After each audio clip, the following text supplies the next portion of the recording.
Halo teman-teman, mari kita lanjut untuk kejadian malam itu di peristiwa ibu dan anak Subang di bagian kedua. Hari ini akan saya prediksi kelanjutannya, tapi sekali lagi saya ingatkan, prediksi itu masih memperkirakan, bisa salah, bisa juga benar, atau bisa nyerempet sedikit-sedikit kebenarannya.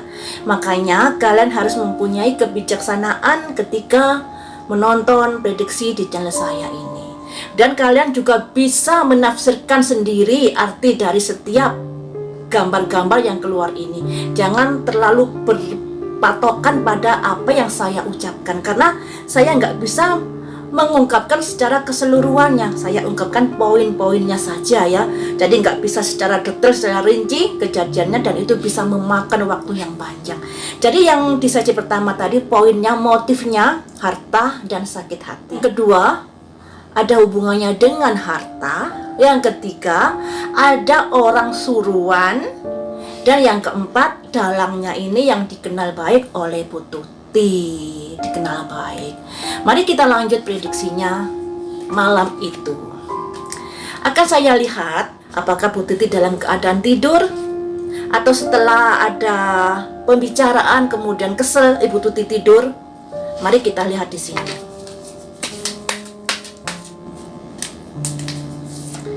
Ada simbol grounding dalam keadaan tidur. Jadi Bu Tuti ini dihabisi dalam keadaan tidur karena simbol grounding. Ya, saat tidur ini Ibu Tuti bisa dipukul atau diapakan kala itu. Jadi guys, dari sesi pertama tadi bisa ditarik cerita. Kan ada orang yang datang di rumah Bu Tuti. Orang yang datang itu bisa si pelaku atau si dalangnya, atau orang yang datang itu orang lain. Tapi saya mengartikan saat itu orang datang ini orang yang dikenal Ibu Tuti, karena tadi itu ada simbol love ya. Simbol love. Simbol masih ada hubungan yang baik, masih ada kedekatan dengan Bu Tuti orang ini. Jadinya makanya Bu Tuti tidak mempunyai prasangka yang bukan-bukan di kala itu. Bisa jadi setelah mereka adu mulut, akhirnya Bu Tuti kesel dan tertidur. Dan si pelaku ini masih berkecamuk dengan amarahnya, masih belum terima dengan apa yang dikatakan Ibu Tuti. Makanya begitu melihat Ibu Tuti ini tertidur, mulailah ada niatan-niatan yang nggak benar itu tadi. Kemudian akan saya lihat, apakah Amel saat itu mengetahui kalau ada seseorang yang datang di malam itu? Ada simbol purifikasi, mengetahui. Jadi Amel ini mengetahui jika akan ada orang yang datang. Dan Amel ini juga mengetahui kalau orang yang datang itu sebenarnya untuk menjelaskan sesuatu hal ya. Menjelaskan sesuatu hal atau melakukan sesuatu yang ada hubungannya dengan misalnya perjanjian atau adanya sebuah kesepakatan dan lain sebagainya. Karena di sini ada simbol purifikasi. Purifikasi itu pemurnian. Pemurnian bisa diartikan kalau ada yang salah dibenarkan, kalau ada sesuatu yang nggak baik diluruskan. Jadi Amel ini mengetahui jika ada tamu yang datang saat itu yang ada hubungannya dengan pembicaraan tentang sesuatu hal ya. Pembicaraan tentang sesuatu hal.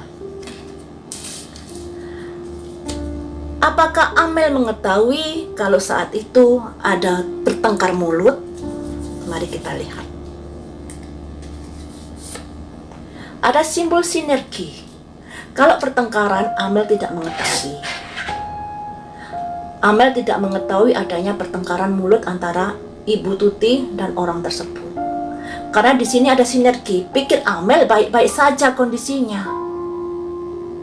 Ya, makanya itu mungkin setelah mengetahui ada tamu yang datang dan Amel tidak mempunyai pikiran yang macam-macam, akhirnya Amel ini tidur. Nah, kemudian mari kita lihat mengapa Amel juga dihabisi.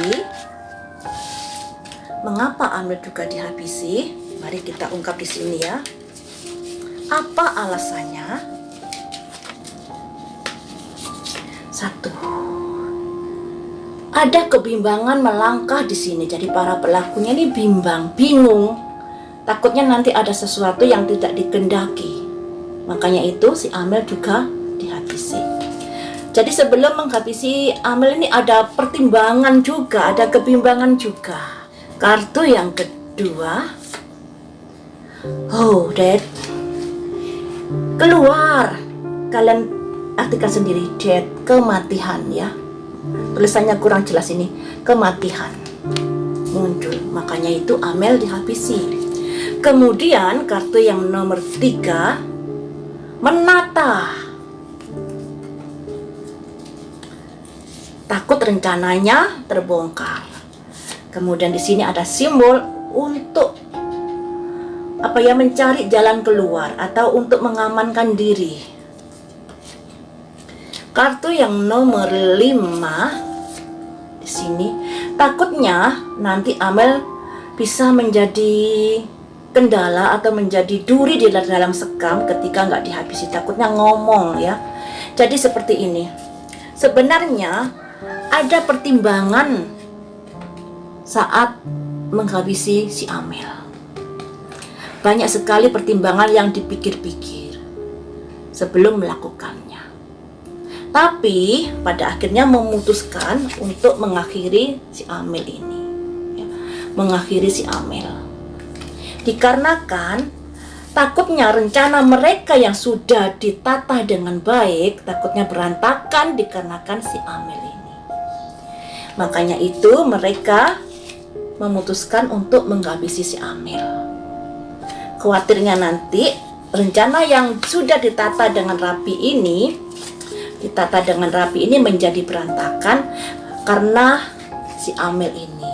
Ibaratnya ini orang melanggar, rencananya sudah maju ke jalan, tapi si Amelnya selalu menjadi bayang-bayang yang bisa membuka tabir jika nanti dibiarkan hidup. Makanya itu si Amel dihabisi. Kemudian akan saya cari tahu, ada pesan apakah si Amel buat pelaku ini? Mari kita ungkap di sini ya. Satu, ada simbol koin 1 di sini, dan ada simbol anjing yang artinya Amel ini masih menunggu pembuktian atau menunggu tersangkanya ditangkap. Fight, keyakinan. Jadi Amel ini berharap pelakunya bisa diungkap dan harus optimis untuk mengungkap kasus ini. Pasti bisa. Pesannya Amel seperti itu. Sifat-sifat atau ciri-ciri pelakunya seperti apa?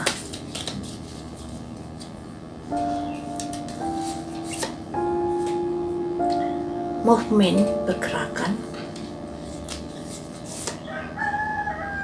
Pikirannya mudah berubah-ubah pendiriannya.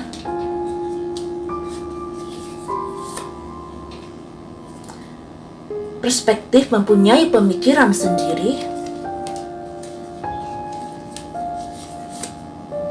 Kemudian di sini innocent, kelihatannya lugu, polos. Innocent, kelihatannya lugu, polos. Jadi seperti itu teman-teman kejadian malam itu. Harapan saya semoga peristiwa ini segera terungkap. Kasihan buat Ibu Tuti dan Amel, pastilah di alam sana masih menunggu, karena bagaimanapun ada ketidakikhlasan untuk menerima kejadian ini, karena peristiwanya kematian dengan perampasan nyawa. Jadi bagaimanapun ada ketidakikhlasan yang dialami mereka berdua. Harapan saya semoga baik Amel maupun Ibu Tuti mendapatkan tempat yang selayaknya di alam sana, tenang, damai. Jangan mungkin lebih baik jangan terlalu berpikir tentang apa yang sudah terjadi, harus mengikhlaskan. Dengan begitu akan bisa lapang jalannya ya. Jadi kita doakan bersama-sama agar Ibu Tuti, baik Amel dan Bu Tuti, bisa mendapatkan tempat yang layak di sisi Tuhan sesuai dengan amal dan perbuatan.